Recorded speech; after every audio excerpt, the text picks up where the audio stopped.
Hello, everybody. My name is Lopeye Oyekanmi. I am a financial advisor. About to be on the Online Prosperity Show. What you can expect in the episode is me discussing my background into the industry, some great information in regards to investing, in regards to insurance, in regards to getting ahead and staying ahead in the current economic times, and really looking forward to speaking to you all and getting to know you. Thank you.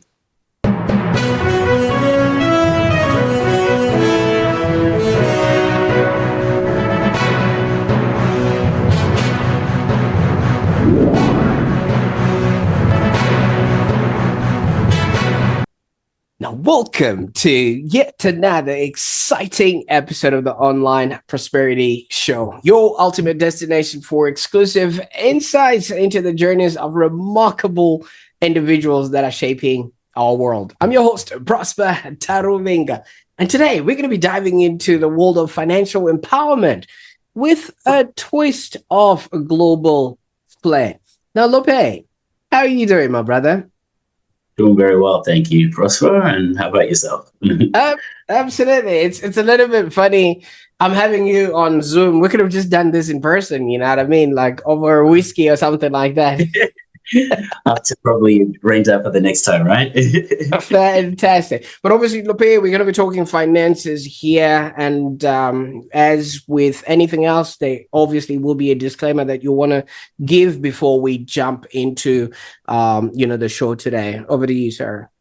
Thank you. So, as you mentioned, since we're talking about financial planning and services, I just need to inform the audience that the information provided today is of general nature. It does not take into account your personal financial situation, needs, or objectives, and should be relied upon for the purpose of making any investment decisions. We do recommend that you obtain independent financial, taxation, or legal advice that does consider your specific circumstances and the appropriateness of specific financial product or strategy before making any decisions.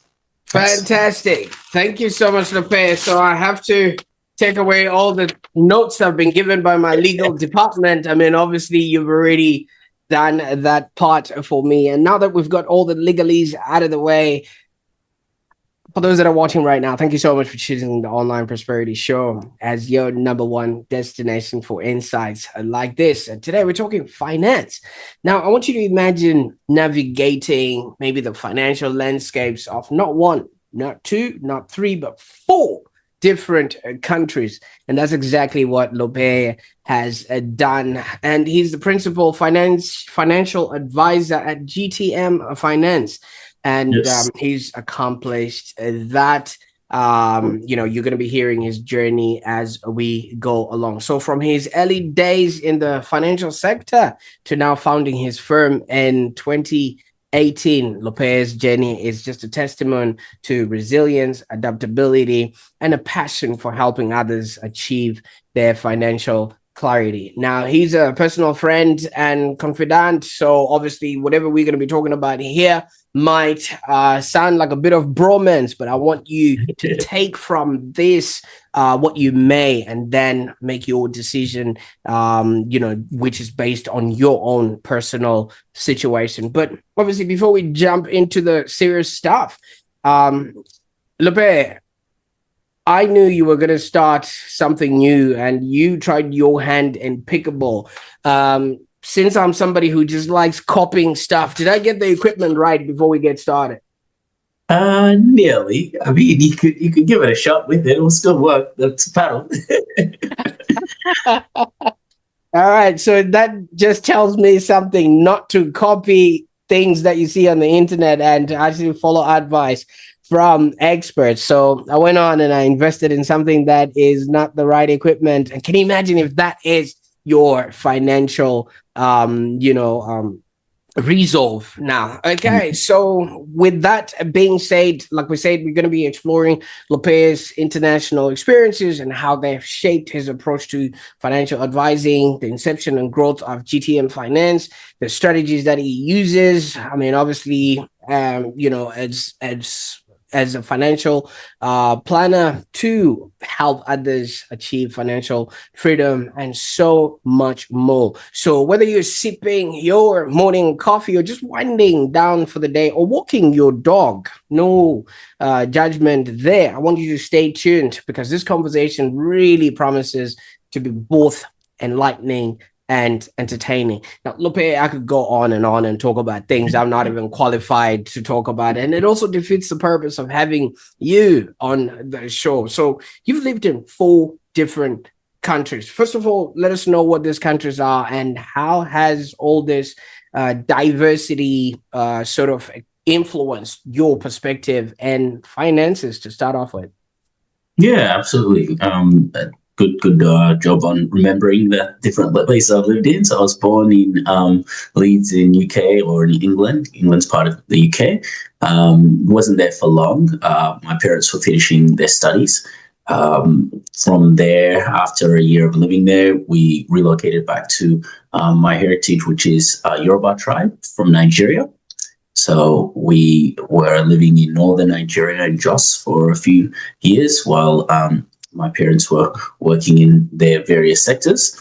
At the time, we knew that things were not as rosy as what we would anticipate my parents would like to raise our family up in. So they started exploring options either back in UK or in other countries.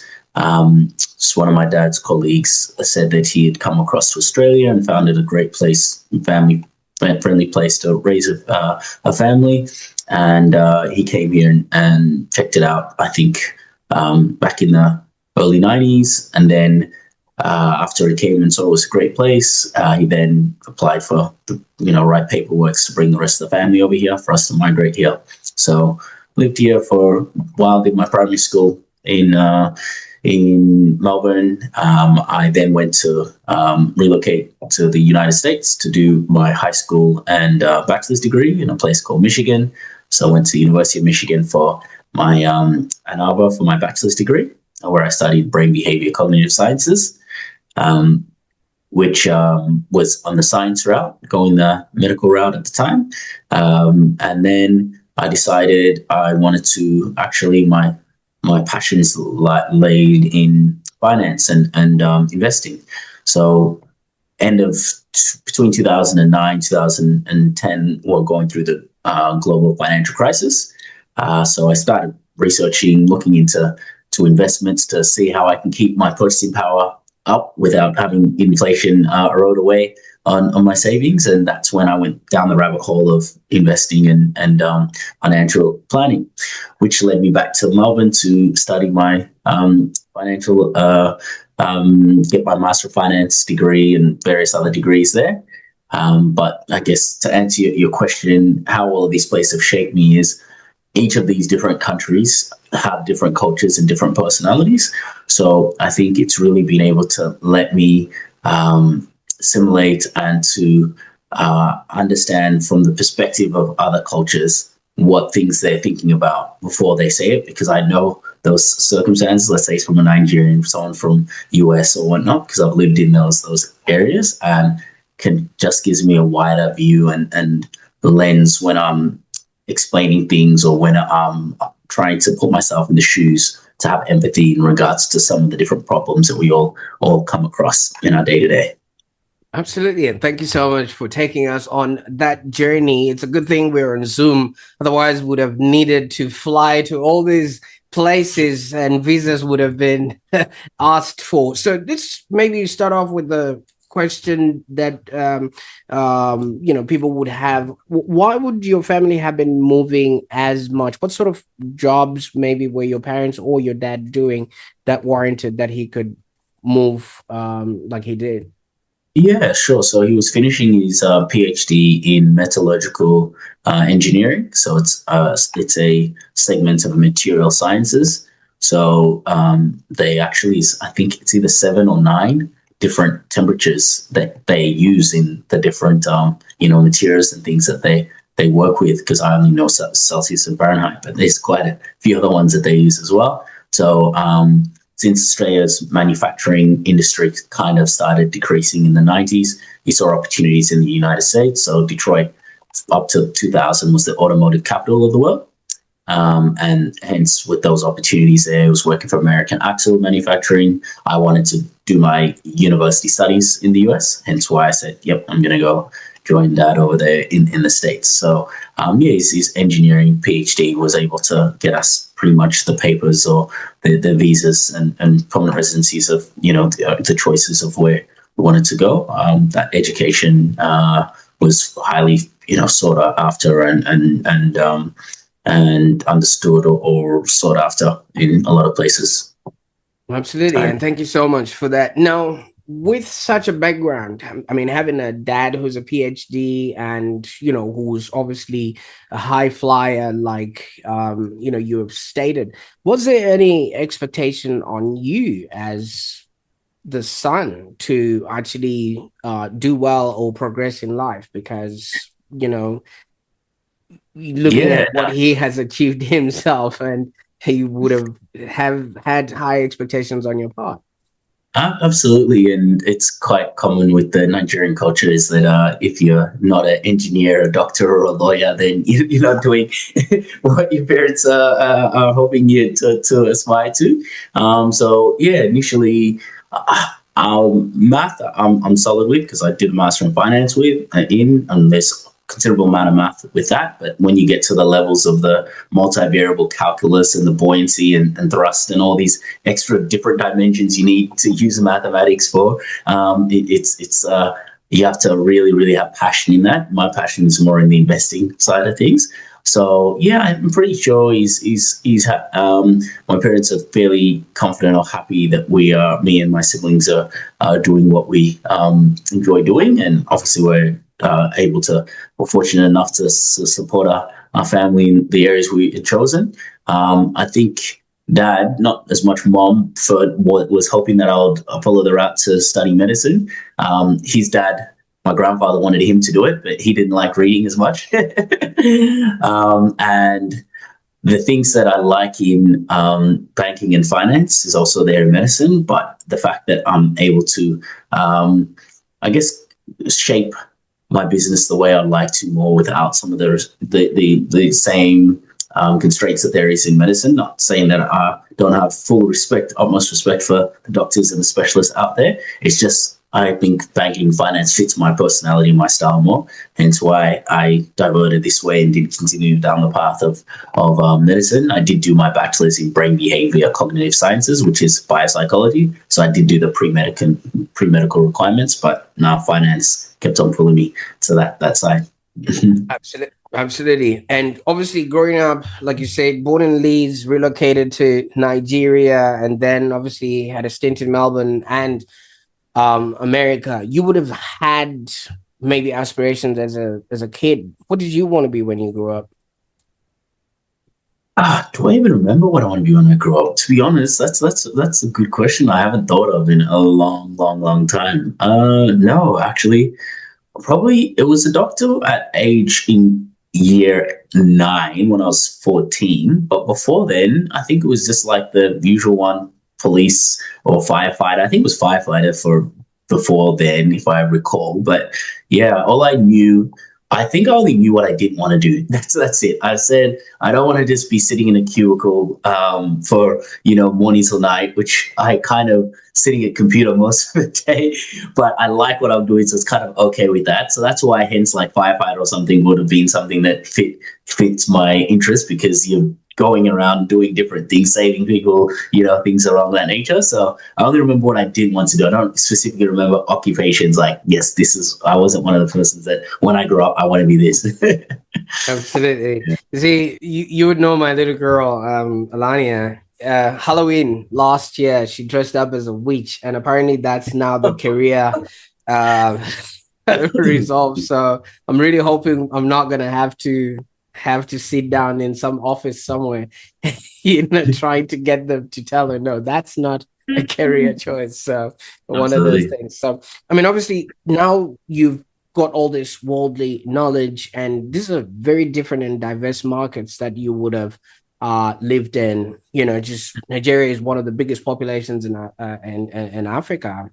You've got the UK, where I think all the money in the world started off from, and things like that, and then America, where capitalism takes center stage.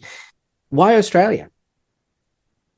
Well, so Australia commenced with the family, right? So I did my primary school, kindergarten and primary school here, and I still think that quality of life, as far as for safety, healthcare, education, is very, very strong. So I think I already was thinking after my undergrad passed as myself that, I will be settling down, having a family. Where do I think is the best place to raise a family?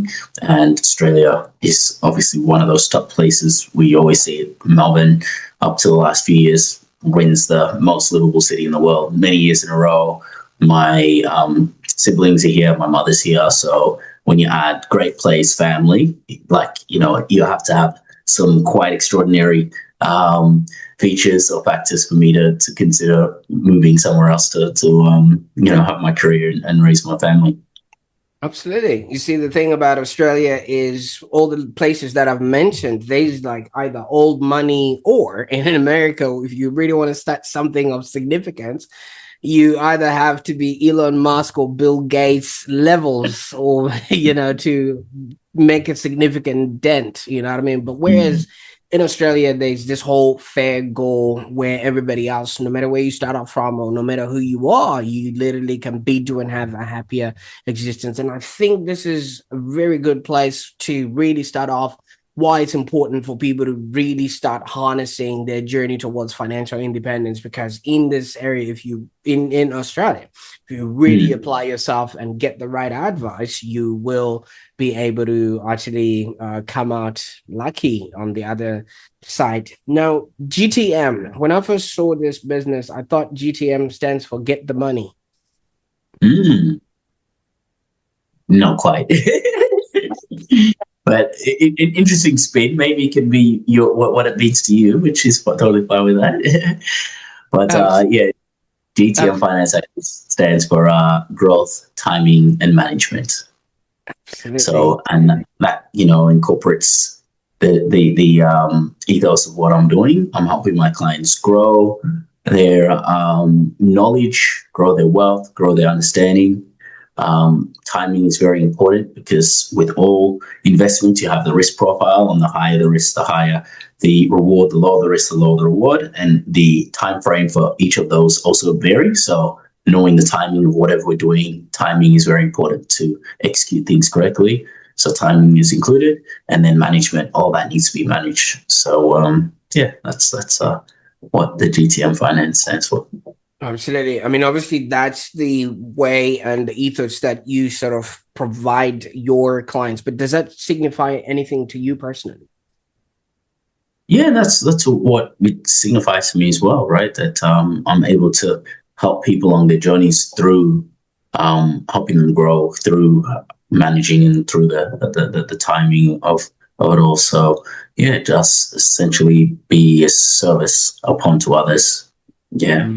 Absolutely. So as you would understand, we each are coming from diverse, walks of life. We each have a whole different appetite. We've grown differently, coming in from a whole different timeline and manage money in unique ways. How do you then tailor your strategies to meet unique needs for each client? Yeah. So I guess the frameworks that we have within financial advice complement that, process. What we do is go through fact finds together, understand the client's situation, where they're coming from, and also do risk profiles. So it's essentially a quiz where we'll understand how risk averse or how risky they are, which now will help me say, okay, this person doesn't want to ever have their investments drop more than 5%. So therefore, their shares probably is not the right investment for that client, right? So making them comfortable, right? We don't want to have people losing sleep and be stressed out. That defeats the purpose of growing wealth if you don't have the health from getting in investments that doesn't suit their circumstances, to then being able to now put them in the investments that will help them still achieve their goals within their risk profile. So all these frameworks, these things that I'm going through with the clients will help me then tailor the recommendations to help the clients meet their goals and objectives. Fantastic. And do you have any sort of specific types of people or cross section of the market that you like working with, or that sort of resonates with the work that you're doing? Yeah, so I would say that at the moment, I certainly get provide a lot of value to accumulator clients, which sits within the range of that 30 to 55. Since the main services, I do a lot more than these services, but the main four is personal insurance, superannuation, investments, and cash flow modeling. All of those fours are ticked with the 30 to 55 bracket. So not that I'm not helping younger, I'm not helping older, but I'm just adding a lot more value since I'm able to do more things for them. So they, I guess, going through the process of getting more fulfilled since so many more things were able to be done for that demographic. Absolutely. You see, fish don't necessarily see the water that they swim in. And, when somebody's walking around, their credit card or their bank card is, just swiping, and no one is calling you to say, excuse me, this didn't go through. A lot of people kind of think that they're okay, or they're doing financially. They jump into their car, they open the door for their house and things of that nature. At what sort of point or stage can somebody look at themselves and say, I now need to speak to a financial advisor? Yeah, I would say across the whole spectrum, right? So when someone's just starting to work, having the right superannuation setup and the right insurance to protect themselves is, of course, extremely important. So that could be in your 20s, right? They're not doing all the other things since they're not established in their career yet, but at least they'll make sure they've got a great super that's growing and that they're protected in the event of sickness or injury, right? And then on the other spectrum, somebody who's 55 and hoping to retire within 5 years, if their super balance is, let's say, just throwing a number out there, $300,000, their superannuation, if it's getting a 5% return, that 5% of $300,000 is $15,000, okay?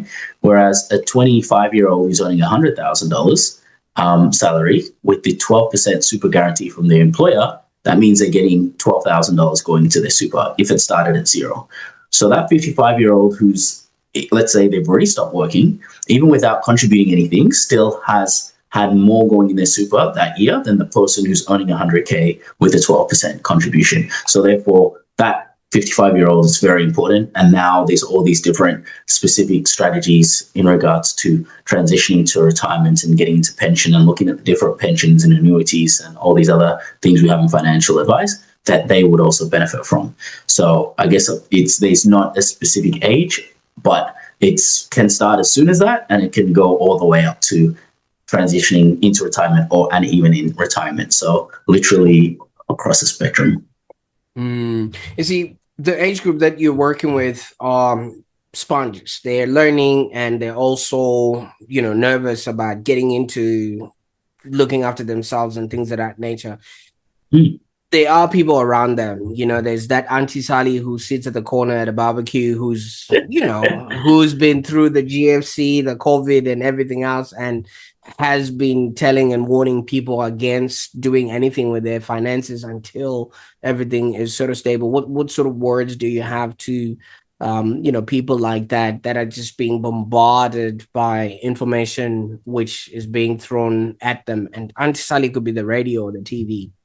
Yeah, absolutely. And it's good you bring that up. Unfortunately, there's a fair bit of misinformation, and it might be trying to come from a good place, but if that's not somebody's specialty, like people don't really or shouldn't be telling them what medications they should take if they've got, if they've got a cold, right? Or if they've got an illness. They usually would say, go to your doctor, let the doctor who's specialized in that area give you your diagnosis and prescribe the medications. So it's no different for financial advice as well, that I've come across so many times of clients' allocation sitting in just cash because they've said that, oh, the stock market's volatile and, it's going to drop so much. But yes, I agree on the statement the stock market is volatile. It does go up and down, but the full picture is even with it going up and down, the returns that as historically there in the stock market is much higher than in cash. Cash may keep up with inflation. 2 years ago, it didn't even keep up with inflation. And inflation was 7%, whereas the cash rate was sitting around 3%. So essentially, people's purchasing power was 4%, was decreasing by 4% per annum, right? So by keeping someone's money in cash, they were essentially indirectly losing money, right? And another interesting just factual information to note is that if you look at the history of the indexes, and the indexes is essentially the stock markets of the different countries. So Australia has the ASX, US has Dow Jones, FTSE is UK, that for the most part, when the stock market drops by whatever amounts it may drop, it's usually, except for maybe 3 or 4 occasions over the last 100 years, only 2 years for the market to come back, right? Past history does not indicate future returns, but history sure does run, right? So therefore, knowing that, unfortunately, the investment psychology is that people, when they see the stock market's doing good, is when they'll buy, which is like buying property when it's a high. And then likewise, when the stock market drops, it's then that they get scared and say, oh, it's dropped this much, and actually sell, which means they're selling at the bottom of the market. But people usually, when the market is very high in property, don't buy property when it's really high. And likewise, if it's very low, they know that it's going to come back up, so they don't sell when it's low. But unfortunately, at the GFC and the year 2000 crash, a lot of individuals I've come across and heard as well sold at the bottom, whereas just 2 years later, it had pretty much recovered. So you only lose money in the stock market if you're buying a company that hasn't being liquidated, which doesn't happen that frequently. ASX 300, that's very rare. They may get merged, but they don't actually just go bankrupt. None that's happened recently, to my knowledge. Will a company not recover, right, after it drops to a certain extent? So all the time it takes to recover is usually a short period of time. So if you don't sell, then you're not at the risk of capitalizing the loss. If a share price went from $100 to $80, you only get $80 if you sell it. Otherwise, it's unrealized loss. And if it goes back to $100, it's like it never dropped. Last month, we had that Trump speak on the tariffs, and that kind of spooked the market, dropped by 10%. All the TV stations were saying how many billions of dollars people have lost in their super. That's inaccurate terminology. It's lost if it's not going to be recovered. When you lose money, unless you find it, it's gone, right? But that wasn't the reality. Just last week, we're back to higher than what we were before those tariffs, right? So it's having the professional being able to explain these things and go through it to let them not make any rash decisions, to then still help them reach their goals, because it's very hard to do that when someone always buys at the top and then sells at the bottom. That's the perfect recipe to lose your savings and wealth in a fairly quick manner. I think it was Warren Buffett that said, "Be fearful, when the streets are loud, and be hungry when the streets are quiet." Because usually, whenever a wave like that starts happening, everybody just has their own sort of opinion and things like that. And speaking of people that have weight in this whole financial game, I think it was Einstein that mentioned that compounding is the eighth wonder of the world. Could you maybe walk us through what that is and how that actually helps people on their financial journey? Oh, absolutely. It's one of my favorite topics and things that I like discovering or explaining to clients, in the sense of, just how I explained before on the retiree that's getting 5% returns on their 300K. The reason why they're in such a good position is because the capital and the growth has already materialized or has already compounded so much. So if somebody is getting 10% return on that even $10,000, which is 1,000. If you compound that 1,000 and you don't just take it out and spend it, 1,000 growth plus 10,000 capital now is 11,000. Now getting 10% returns, the same returns as the year one and year two, instead of you getting 1,000, you now get 1,100 because now you've got 10% on 11,000. Then going to year three, 1,100 plus 11,000 is 12,100, right? And then 10% on that is 1,200. So even though you're getting the same percent, because you're not taking out the money and spending it, you're actually letting it snowball, where then eventually you get to the stage of once your asset base has got to 300,000, for example, and you're getting 10% returns, which is 30,000 a year. That's even more than the 10,000 that you're putting in from, let's say, your employer. 3 times the amount, not even just more. So essentially now it's having your money work for you as opposed to you working for your money. And that's kind of the whole basis of that financial independence that I encourage and I help and might get my clients towards. And there's actually a phrase from it. And the phrase for all of this is time in the market always beats time in the market. Absolutely. And thank you so much for sharing that tidbit of information, because so many people put money in whatever platform they put in today, and then tomorrow they're already checking to see if anything has happened. And obviously I'm now getting the gist that it doesn't work like that. So it's, like you said, time in the market really sets us towards the path to financial freedom. Now, Lopeye, you've lived in all these different places, and I don't know if you have come across this, but there's this whole saying and way of being in Australia that says, should be all right, mate. We're on a long enough timeline, things will even out. I can live the way I'm living and enjoy the life that I'm living. YOLO, bro. You know what I mean? What do you say to, statements like that? And are they enabling us, or are they actually deterring us from whatever goals we might have? Yeah, I think that we are a very lucky country in the context of in the up to the year 2000, people were able to get in property very, very easily. And rents also were very low. So if you're renting, you're not paying too much of your disposable income. If you own a hot property, you're not. But as we've seen in the last 5 years since COVID, I heard an article just the other week that a woman is getting $2,000 for her Centrelink or her payment, her social welfare payment, and her rent is $1,950, which leaves her with $50 to pay for her food, her electricity, her gas, petrol, and everything else, right? And as you or anybody else will understand, that's probably a bit unsustainable. And she's in the fortunate enough position to be able to get support from her family. So that scenario is happening out there, and it's happening more and more. So in the aspect of people just would need to be more intentional in regards to how they are managing their affairs and their money and everything else. Like one thing of information I'll provide to anyone is having their housing sorted, because at the end of the day, we all need a roof over our head. And for those people who are renting, unfortunately, they're not able to determine what the rents are going to be.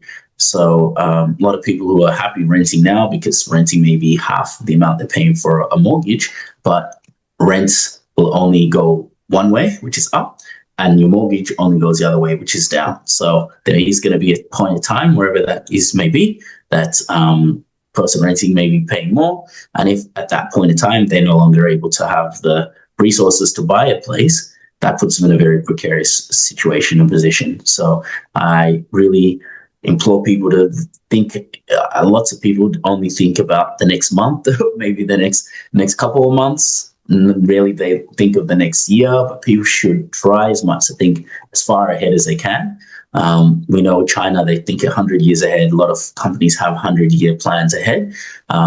It just gives you more options down the track, because if now things change, of course, things are going to change. But once you set a plan, then at least you're working towards a plan. So hence, that it should be right mentality is giving a lot of people pain right now. And, it's unfortunate. And I'm trying to help as many people as I can to help them prepare and be able to enjoy their working life and also retirement.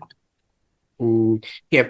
Looking at that scenario with 1950 and maybe just has $50 to spare, I mean, she can still get whatever she wants in 4 easy payments. What could be wrong with that? Yeah. So if you're talking about buy now, pay later, that's an interesting one. That's the regulators obviously reviewing quite heavily, due to obviously known reasons of if you aren't able to make those payments in the 4 easy payments, just like any other credit card, those penalty fees and things that it can do to your credit score isn't very favorable, because once somebody has bad credit, now it's very hard to get a home loan, to get a car loan, may have to go to second tier, third tier lenders, which you're now paying twice, 3 times the amount that you pay if it was elsewhere. And the education, how much information they should be providing these prospective applicants, I think could be improved upon, because it's all nice and fun once you're getting the item that you want to get up front, but then once you've got the ramifications and the penalties later on, that happiness goes away quite quickly.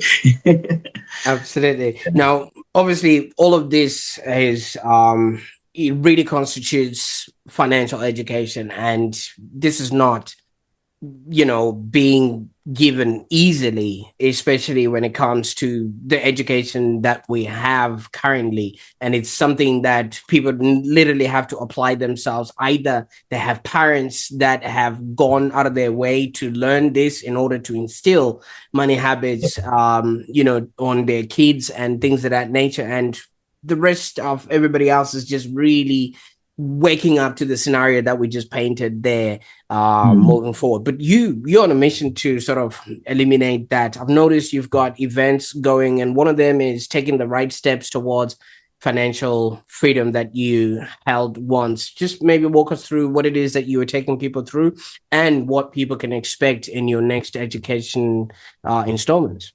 Yeah, absolutely. So every, couple times a year, I hold a few webinars where I'll just have an educational topic. One of them was on getting in your first property, since, as we said, a cost of living crisis, especially with housing affordability, was the number one topic in this election that came up, and it is hurting people's pockets the most. So myself as a financial advisor, I had a mortgage broker, I had a solicitor, conveyancer, an advice agent, or be able to speak in our areas that could give people more knowledge and information. So likewise, we did one on investment properties, I've done one on self-managed super funds. So I'm really always just there to educate what I see and what I'm hearing that people, are either needing more information on or may not be having the accurate information on, so that they can kind of be informed and make those right decisions. Absolutely. Now, Lopeye, I mean, obviously, we've explored that you were born in the UK, lived in Nigeria, had a stint in America, and also now you live in Melbourne. You're involved with investments. You're highly, highly educated. You've actually done the neural education with brain behavior and cognitive sciences and things of that nature. Your dad is a meteorological engineer, which means it's in your genes.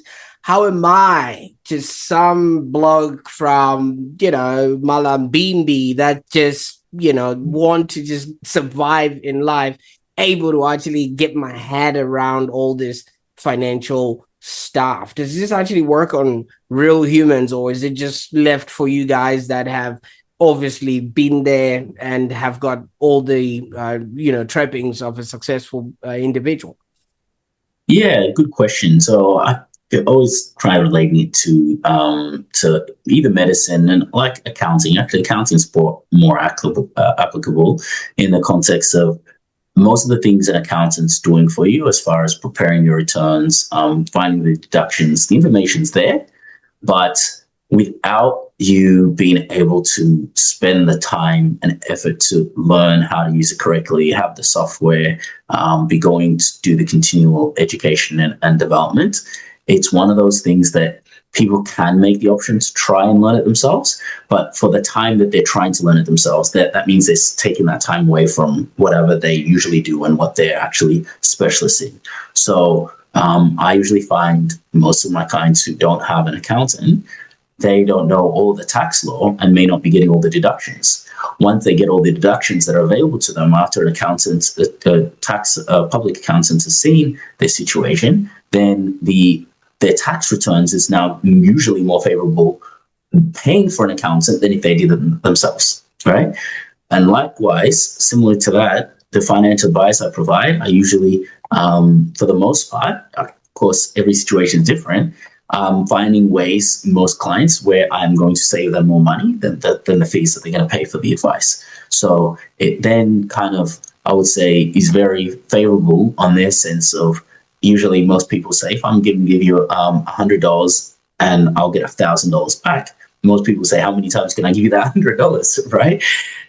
So likewise, I would say that it is very accessible to everyone. The information is there, but if people make one mistake or an unintended consequence, it's hard to revise that.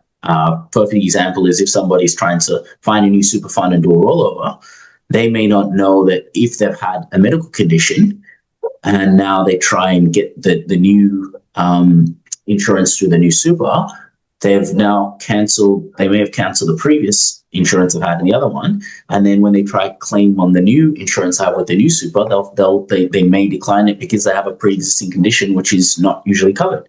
So as an advisor, I'm always going to do that underwriting to make sure I'll double check and see if we're to retain the insurance before we get the new one, to make sure that this person's now not out of covering insurance. And that's from the knowledge that I know from being in the industry and having all these safety measures and checks and processes in place to keep them, secure and keep them safe in regards to the cover, regards to investments and everything else. So yes, it's definitely a bit of both. One, if they don't want to spend that extra time to learn and go through it all, professionals like myself are there to help them. And the second thing as well, in addition to being there to help them, you just want to make sure that you're ticking all of the boxes and making sure everything is there. But I do make the most effort, my concerted effort, to make sure the clients are understanding what I'm going through them. I don't like the methodology of people just giving them a bunch of paperwork, ask them to sign and not knowing anything. So even the professionals I work with, I always tell them that how I work with my clients is I want them to be learning as well along the journey, so they actually know why we're doing what we're doing, as opposed to just, them trusting me and just say, go ahead with it. Of course, I want them to trust me, but it's also very important. I personally just like them to know why we're doing what we're doing, because now it just all helps, it makes more sense once they're getting to the destination. Absolutely. And thank you so much for that. Now, Lopeye, you did mention something that obviously needs to be addressed. You said a lot of people might make a mistake and it's usually irrevocable sometimes with regards to, a decision that would have made financially. And we also did establish that you need time in the market. So sometimes when you make a switch without realizing, you undo all that compounding that was already happening in and of itself. Now, yes, that could be somebody who is sort of like uneducated in that sort of space. How do you stay updated with all these financial regulations and, things that are constantly changing on different people's accounts, so that you are not making that mistake and you ensure that you're compliant and obviously still delivering on optimal, service? Yeah, no, good question. So where I'm staying on top of things and making sure I'm offering the best service to my clients, we are mandated to have 40 CPD points. So that's continuing professional development hours per year, which is obviously a full week of education. I usually exceed that because there's additional tax advisor points that I need to do. And if I go to some conferences that that have more in some others. Since I have minimum in different areas, I end up doing 50 to 60 hours per year. So that's one way I'm keeping up with my education. I'm always upskilling, done the self-managed super fund accreditation, done the tax advisor course, I've finished the mortgage broking course, even though I'm not working as a broker, but I know finance does intertwine with advice as well, financial planning. So that's another thing up my sleeve that I'm using to implement and complement that information.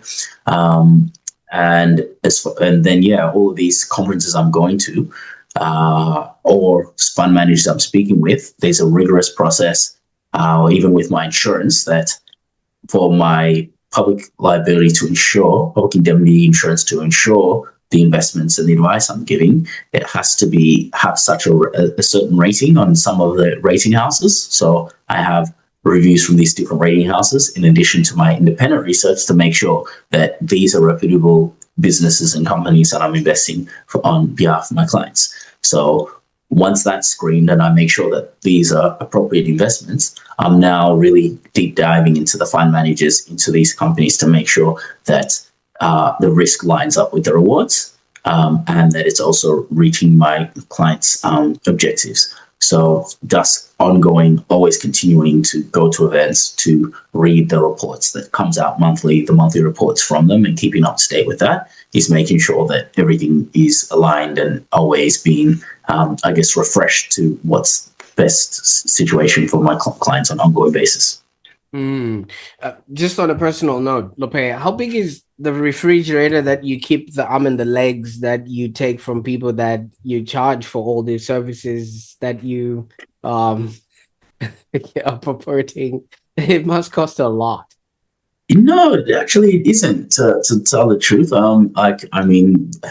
people may still think it's a fair bit, but the services can be as low as $1,000, and then it can go all the way up to $7,000, depending on how many different scopes of advice it's being reviewed. But another positive thing is that even though superannuation is extremely important, if people don't have the cash flow out of pocket to cover the super advice, legislation does allow you to deduct the superannuation advice fee from the superannuation fund, which can then obviously allow someone to get advice that they may not have been able to get advice due to affordability. That makes the bar to entry a little bit easier. And thank you so much for opening that channel. Now, for those that are maybe brave enough to risk maybe an arm or a finger, and they're happy to get started with you, where can they go on the internet, or what's the easiest way to get a hold of you? Yeah, absolutely. So easiest way they can get a hold of me is go to my website, which is www.gtmfinance.com.au, and all my contact details is there from my socials, Instagram, LinkedIn. Email address is lopeye@gtmfinance.com.au, and there's easy ways for people to reach out from me right there. Absolutely. And I'll make sure that all those links are in the show notes so that people can actually get started on their financial journey, and hopefully they might end up financially free, because in this world that we live in these days, once you start, obviously with the right advice, you will at least get to a destination that you've got your goals on. Now, Lopeye, I can't thank you enough for the time that we spent on the call today. I mean, your life story and your experience and what you bring to the table is just remarkable. And it's a pleasure to have you as a friend. And also, I think the people that will have you as their advisor are in the perfect of hands. But you remember when we started, Lopeye, I asked you, did you know what you wanted to be when you were growing up? But you did say you didn't quite put that into perspective. But could you have imagined the life that you now have as a kid that you're now enjoying at the moment? Probably not. Yeah. Absolutely. And I know we know each other on a personal note, but obviously it does seem like you are fully focused on your success and the success of your clients. But how are you striking a balance between your professional responsibilities and personal life with your gorgeous family? Yeah, it's a good one. It's kind of just creating the boundaries where I can, and knowing that, yep, these are the hours that I'm going to be switched on. I really, really minimize, and 95% of the times don't do work on the weekend. So at least we know Saturday and Sunday is just time for the family and the kids. And then, yeah, during the week, just try my best to kind of be present with the family, and also be able to tend to my clients' needs. And also circling back in those fees and services, I also want to mention in regards to insurance advice that there isn't a fee for that. So insurance advice, people reviewing their life cover, their income protection, total permanent disability and trauma. I do assist that complimentary, because I'll be remunerated from the insurers, which helps with the cash flow of things for clients to review that cover. So I thought I should just also add that there, in case people haven't had their insurance reviewed recently, or before in the past. Oh, absolutely. And especially these days, for those that are sort of working in the internet side of things, your cyber insurance, indemnity insurance, all those things just need to be checked in and things of that nature. But yeah, and moving forward, I know you love pina coladas and just having a good time, relaxing. What are the goals for GTM, say, and what can we expect from you in the future? Yeah, I think just continuing to provide the service that I've been providing to clients. I think also integrate some accounting. We already have mortgage broking services in there, so just adding, I guess, more things that clients can benefit from them. And yeah, I guess more interesting, more bigger events that people will be able to come and experience and ask questions, and that live experience, being with more like-minded individuals, and people to kind of collaborate with. So yeah, that's what's in the pipeline. Absolutely. Absolutely. Thank you so much, Lopeye, for gracing us with your presence.